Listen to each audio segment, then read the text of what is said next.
कारभार माझ्याकडं माझी सहीसाठी येणार होता. पण आमच्या ग्रामपंचायतमध्ये आमचीच बॉडी आहे. त्या बॉडीच्या सदस्यांनी माझ्यावरती अविश्वास ठराव आणला. पारगाव ग्रामपंचायतचे उपसरपंच नितीन शेठ ढोबळे आहेत, त्यांच्याशी आपण चर्चा करणार आहोत. सरपंच नमस्कार. नमस्ते. श्वेताबाई ढोबळे या पंचायत समितीमध्ये निवडून आल्यानंतर त्यांनी आपल्या पदाचा राजीनामा दिला आणि आता ते पद रिक्त आहे. तर आपल्याकडे थोडक्यात कारभार आलेला आहे उपसरपंच म्हणून. तर काय अविश्वास किंवा काय असा काहीतरी प्रकार घडलेला दिसतोय आपल्या ग्रामपंचायतीत, नेमका काय प्रकार आहे तो? आमच्या विद्यमान सरपंच लोकनियुक्त श्वेताताई ढोबळे यांनी या पंचायत समितीवरती निवडून गेल्यावरती ग्रामपंचायत मधील सरपंच पदाचा राजीनामा दिला. 28 तारखेला त्यांचा राजीनामा ग्रामपंचायतमध्ये मंजूर झाला. त्याच्यानंतर कारभार माझ्याकडं माझी सहीसाठी येणार होता. पण आमच्या ग्रामपंचायतमध्ये आमचीच बॉडी आहे. त्या बॉडीच्या सदस्यांनी माझ्यावरती अविश्वास ठराव आणला. ठराव हा 7 तारखेला त्यांनी सादर केला तहसील कार्यालयामध्ये. 8 तारखेला आम्हाला त्याचं नोटीस आली. आज 13 तारखेला त्याचं मतदान प्रक्रिया या ग्रामपंचायतमध्ये पार पडली. तर माझा कारभार हा स्वच्छ आहे आणि इथून पुढच्या काळातही स्वच्छ करणार आहे. समजा त्यांना त्यांचं काय वाटलं असेल, काय त्यांनी म्हणले मनमानी करतोय किंवा काय करतोय, पण मी काही ह्या कारभारामध्ये माझ्या अजूक सहीनी एकही ग्रामपंचायत मीटिंग मासिक मीटिंग झालेली नाही. मी कुठेही अजूक सही केलेली नाही. त्याच्यामुळे माझा कुठेही मनमानी कारभार नाही. थोडक्यात काय तर आज आपली जी पारगावची बॉडी आहे ती 15ची आहे.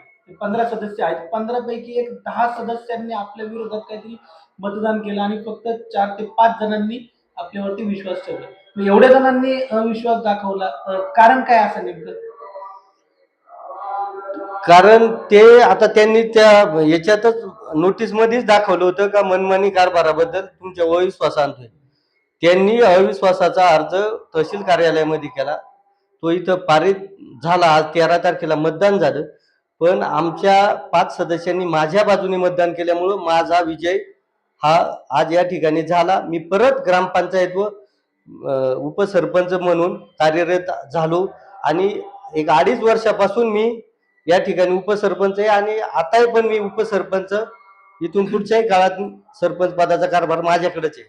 2-2.5 वर्षापूर्वी ज्यावेळेस आपली निवडणूक झाली त्यावेळेस आपल्याला उपसरपंच पद हे भेटलं. त्यावेळेस ज्यांनी अविश्वास दाखवायचा प्रयत्न केला त्याच लोकांनी तुम्हाला उपसरपंच केलं, बरोबर ना? मग असं काय आता झालं की त्यावेळेस उपसरपंच केलं आणि आता म्हणतात की तुमचा कारभार बरोबर नाही? आपण तर एकाच पॅनल मधले आहात. एकाच पक्षाचे एकाच पॅनल मधले आहेत. पण आता त्यांना काय त्यांचं वाटत आहे. त्यांनी इथून मागच्याही कालखंडामध्ये एकदा असाच अविश्वास आणला होता. तोही पारित झाला नाही. आणि आज सुद्धा मला जनतेने सदस्यांनी आणि जनतेच्या आशीर्वादाने मला आजही कौल भेटलाय आणि मी या पदावरची उपसरपंच पदावरती आजही कार्य करत पुन्हा एकदा दुसऱ्यांदा या पदावरती कार्यरत झालो.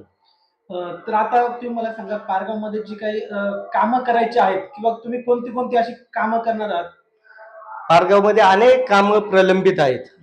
त्यामध्ये अनेक रस्त्यांची कामं प्रलंबित आहेत. आम्ही त्यासाठी प्रयत्नही करतोय. ही पावसाळ्यामध्ये अतिशय वाईट रस्त्यांची अवस्था असते. सामान्य नागरिकांना जाण्यायोग्य सुद्धा रस्ते नाहीयेत. सतत लोक म्हणतात हा रस्ता झाला पाहिजे आणि आमची ती इच्छा आहे का हे रस्ते झालेच पाहिजे. आणि पाण्याच्या समस्येबद्दल काय सांगा तुम्ही? पाण्याची समस्या तशी पाणी सर्वांना मिळतंय.